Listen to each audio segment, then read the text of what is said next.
Good morning, ladies and gentlemen. It's a pleasure to be joined by Mike today. So Mike heads up the SMMT, which is the voice of the UK's automotive industry.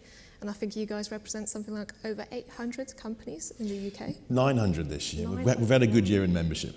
Yeah, so it's such a small island and quite a lot going on. So for those who don't know about the SMMT, would you like to tell us more? Yeah, as you said, Olimpia said, SMMT, we represent the automotive industry in the UK. So that is basically eligibility is any company that has an automotive business. So yes, every single automotive brand in the UK, apart from one, I'll leave you to guess which one that is, but also bus, truck, taxi, van, trailer, supply chain, aftermarket, and increasingly sort of mobility and digital companies are getting involved in that sort of mobility space. Yeah, and it's been a fantastic year for the UK, especially in terms of investment. So we had the Tata Group's £4 billion investment through the JLR venture.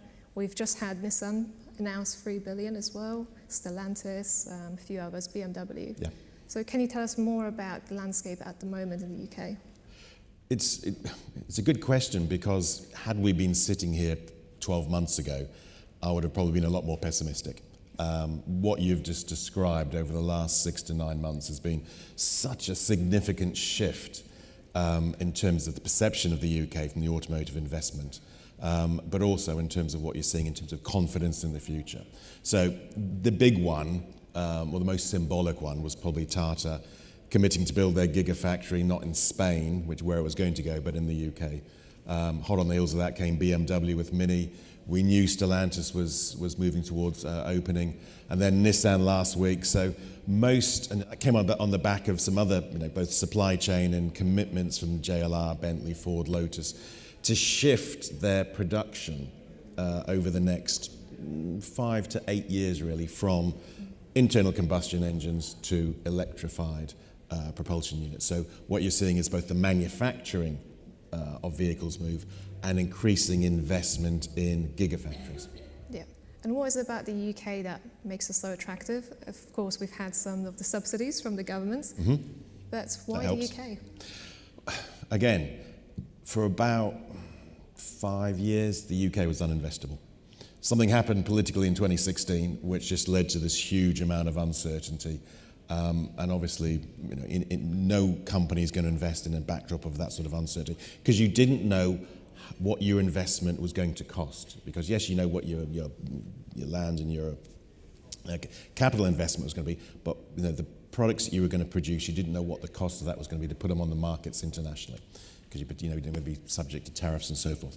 So with that receding with the TCA, the Brexit deal, at least it enabled us to put the UK back on the map. So what you were then able to say, okay, you're now going to make the pitch. Now, we still have a highly skilled workforce. We always have done. We're very flexible. We're still a relatively large market by European terms. We've got good engineers, fantastic links to universities and R&D facilities, amongst the best globally in that regard. But what you're also finally seeing over the last 12 months is actually government getting it. For many years, you had that, the key people in key positions were in government were sort of more laissez-faire, let the market decide. It's not the role for government to intervene in terms of investment in a particular sector. In fact, that's a perfectly legitimate political position. However, except globally, governments intervene. So if you want to play in the game, you do have to intervene. The question is, how do you do it most cost effectively? Absolutely. It always comes down to the money and making the UK as attractive as possible. Of course, we can't compete with the Inflation Reduction Act. Nope. But we have some advantages, as you just mentioned, and we were just having a conversation about skills backstage, actually. It's not just the mining industry that's struggling, it's also all the manufacturing, it's also on the automotive side. Yeah, we're running at about 7-8% vacancies across the sector. And when you consider that the big companies like JLR, Nissan tend not to have as much trouble recruiting as certainly in the supply chain. So it is an endemic problem, and every single company I visit and talk to, is trying to do something about it. They do what everyone recognise you've got to do. You've got to try and influence or awaken young people to career opportunities, and it's getting the right people to do it. It's no good me going into a school. They'll just think it's some male, pale and stale bloke just talking about metal bashing. But when you do employ apprentices, part of that apprenticeship program must be to get them to go into secondary schools and primary schools and say, this is what you can do. And if what really excites, I heard the last bit, if what really excites young people is technology, then we would argue that the automotive sector, cars are increasingly becoming computers on wheels. The biggest shortage we have is actually software engineers. So it's not a metal bashing industry so much anymore. Yeah. So I want to go back to the supply chain issues and focus on actually, we know we have electrification coming. There's so much investment in the UK. But we have this huge problem with metals and minerals, especially around batteries. How do we source them? Where do we get them from? And in this race to electrify, are we seeing within the industry changing attitudes to supply chains? Yeah. There's been a few issues which I think have driven that. Absolutely, the change in technology from internal combustion engines, which with a well-established supply chain, to batteries, increasing the need for sourcing critical minerals and so forth, has brought that into sharp focus. At the same time, when we look back on the last 2 or 3 years coming out of COVID, we had a massive shortage of semiconductors. And then you could probably wind back a further 7 or 8 years, and the Fukushima earthquake, which was a bit of a wake-up call to manufacturers that the dependencies aren't always visible because that earthquake caused the closure of a particular mine, I think it was, inland from Fukushima. So there was a real danger that you weren't going to be able to paint any cars anywhere in the world because a particular pigment for that was coming from there. And the other thing that's going on is, if you look at the Chinese brands, which are growing rapidly and indeed are coming to the UK, they're much more vertically integrated. They produce the vehicles, they're effectively their own first-tier supplier. So put all those issues together, and I'm afraid geopolitics, Russia's invasion of Ukraine. Ukraine isn't a massive supply chain location, but it did, hopefully still does have, quite a good competence in wiring harnesses. All of a sudden, you couldn't access that supply, so you had to look at alternatives. So what manufacturers are doing, they're looking at making themselves more resilient. That's reflecting global issues as well as political issues. They're also looking at, in the key first tier supply chains, having a much closer relationship. Rather than going through brokers to source semiconductors, they're having the direct relationship with semiconductor manufacturers. And you're seeing the same thing happening around batteries. Basically both investment in battery construction, but also the relationship with the suppliers into those battery gigafactories. It is, I'm afraid, a fact that if you want those processed materials, most come from Chinese-owned countries. So you do have to make sure those relationships are resilient. Absolutely, and we've seen investment by the likes of Stellantis directly into mine sites. So do you think that's going to be the new normal? I think so. Certainly, the big companies, and they're being pulled from pillar to post financially because, again, you're moving from a technology, diesel, petrol, that you've had for over 100 years. It's very efficient, but it's a known entity. All of a sudden, you're exposed to different sources, different supply chains, minerals, mining, mining thing. So, what is the relationship you should have? Now, for the large companies, they've got to invest in these new technologies in terms of the vehicles as well as the technologies within them. Also, they've got legacy costs associated with diesel and petrol because the market is still, we look at the moment, the market is still 80% predominantly petrol these days. That's just the UK. So they're really under the cosh. So you have to make all these investments and also look at that supply chain. So yes, you do look to secure those investments further downstream, but your ability to do so is somewhat constrained by the market conditions we're in. Absolutely, and it all goes down back to the costs. So we're seeing more movements in terms of supply chain security, making sure there's transparency, resilience, and also OEMs looking at ESG credentials. So whether those critical minerals are being sourced responsibly, being produced responsibly. But of course that comes with a price premium, especially if we talk about companies operating in the Western world who can't compete on price with China. But of course if you're building an entire car, you can't be paying an extra price for every single component of that car. So do you think that green premiums or ESG premiums, whatever word people want to throw at it, are likely to happen? I'd like to say yes. Yeah, you're right. I mean, it is pointless making an electric vehicle if the embedded carbon, either from the generation, either from the grid, or the materials going in, is actually in totality worse than an internal combustion engine. So they are, again, all the brands are looking, okay, how do we reduce our environmental footprint across all materials, energy, and so forth. So use of recycled content is going to become an increasing requirement from a regulatory basis, but also from an ESG basis. So that is taking place, and that is about reuse where you can. And one of the most burgeoning industries is remanufacturing. But if you then look at, okay, what is the other? Are they willing to pay for more expensively produced but sustainably produced materials? The answer is yes, to a certain extent. I mean, the challenge at the moment, the reason why BEV sales, battery electric vehicle sales, are only in the UK about 16-17%, they're more expensive. And that, yes, economies of scale will drive down some of those costs. But the input costs of a battery electric vehicle are much, much more expensive than a petrol or diesel. So, as I said, in theory, yes, they will, because they've all got those ESG commitments and regulatory commitments. But it's also about moving that product into the market at a competitive price, and that's still a real challenge, and will be for at least probably the next decade. Yeah, and I guess it depends on what kind of tier of vehicles we're looking at as well. So, as you mentioned before, Chinese vehicles are quite popular. I think if you go on a tube, you go on the bus stop, you see BYD or Geely's advertised everywhere.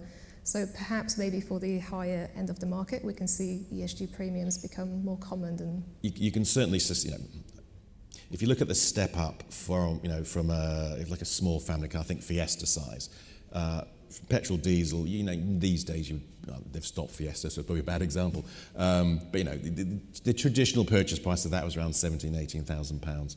The battery equivalent, and there's electric Corsa, is probably 40% more expensive. When you're more on the top end, the differential is more like 10 to 15%. So you can absorb more cost at the higher end. But again, you've got to look at the competition that you're facing. The Chinese are definitely coming. They're here in many cases. Their share of UK new car sales, Chinese brands, is only probably 4 or 5%. If you look at EV sales, however, about a third of the EVs people are buying in the UK come from China. Now, everyone thinks of BYD, MG, and so forth. The biggest Chinese brand exporting into the UK is Tesla, by a massive difference. All the Teslas you buy here come from China, not from Germany, not from the US, because that's where they make right-hand drive. So when you think about, again, those global issues and, China a threat, recognize it's not just about Chinese brands. Global companies have invested in China for all the economic reasons you'd allude to, and are using China as a base also to trade globally. And, for many years, Western brands had joint ventures in China to produce for the Chinese market. So it's just moving around again. Yeah. And do you think we have any hopes of attracting Tesla into the UK? Elon Musk is very good at meeting heads of state and saying, I can really see ourselves building a plant here. But he does it every time he visits, and he's quite active in visiting international conferences and so forth.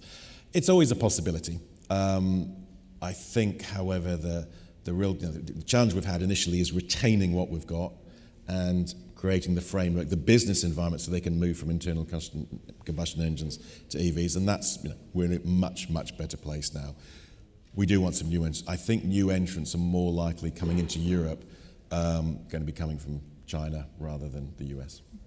Just as we have a few more minutes left, I want to touch on infrastructure. Of course, the narrative often focuses about the batteries, about the supply chain, but we need the charging points. We need them to be relatively fast. We need to wire up the UK. So where does the UK fit into all of this? Are we ahead of the curve, or are we lagging behind? Well, the UK, we should be in the vanguard of this shift, because we're a relatively large, by European standards, market. We're relatively affluent. We change our car. The average age of a car is the average age of a car on the road is about 8 years, and it stays on the road for about 14. So there is a replacement cycle in there. Some other countries, and I grew up in Australia, and cars stay on the road for a lot longer. So there is that turnover. But when it comes to infrastructure, we're a relatively small country and densely populated. So it should lend itself to the economic conditions that allow you to roll that infrastructure. It's getting better, but it is, to use your expression, still behind the curve. And the challenge that we see is the industry faces a regulation. From 1st of January, every single brand has got to sell, starting at 22% of their UK sales, EVs. That's regulation. It's going to get the royal assent, I think, next week.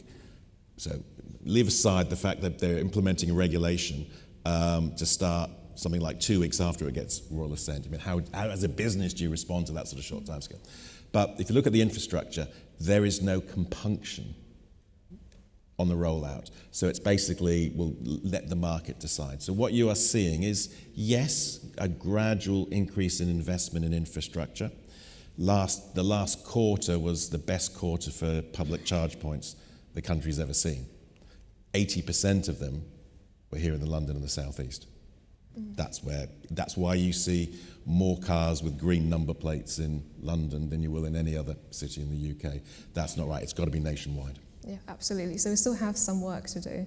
And I think we've got just enough time for a question for Mike, and I'm sure there'll be, hands going up already.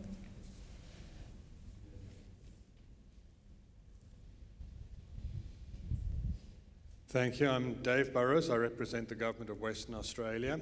Something I've been reading with interest is in the US, a barrier to entry of EV vehicles into the market is the dealer networks are not keen on selling them because their profit margins on EVs are much lower than they are on ICE vehicles, and they rely on maintenance of ICEs. Of ICEs.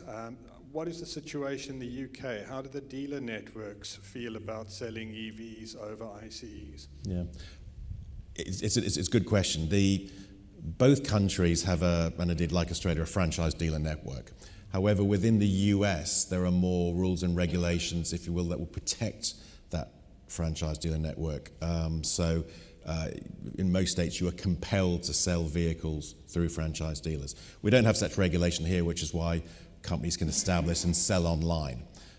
So that's immediately putting pressure on in terms of competition within the retail network.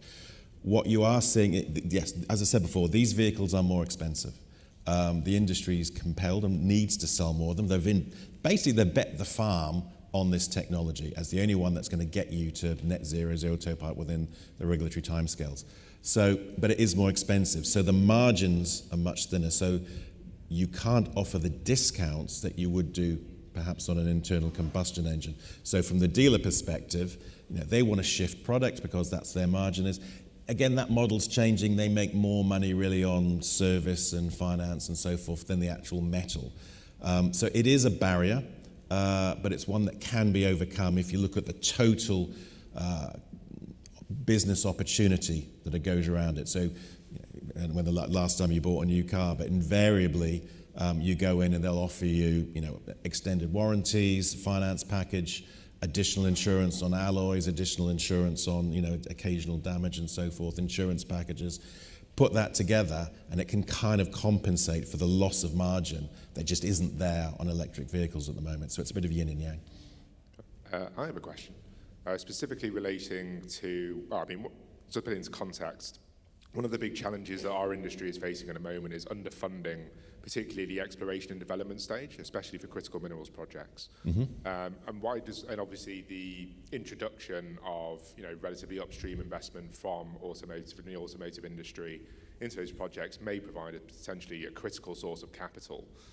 What kind of messaging or activity do you think both exploration and development projects can do to sort of essentially signal to the automotive industry that they're interested in that kind of activity to sort of bolster the actual deal volumes that are going through? What do you think our industry can do to better communicate to the automotive world? I mean, the first point is that communication and indeed collaboration.